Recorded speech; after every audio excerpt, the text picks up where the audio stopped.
Let's make fried rice with eggs using yesterday's leftover rice. Accurate measurements not needed.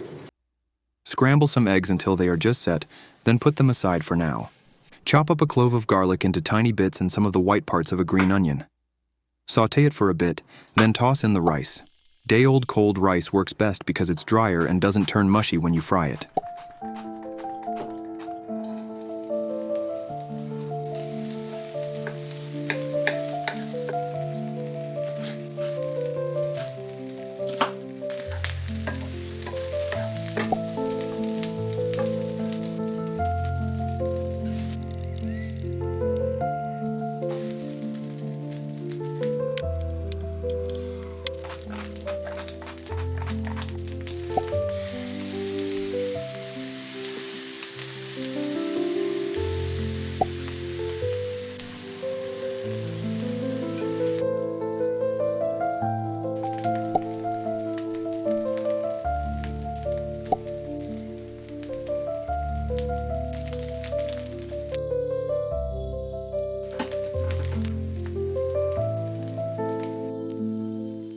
Sesame oil is the secret ingredient, but it's not suitable for cooking, so be sure to add it just before serving.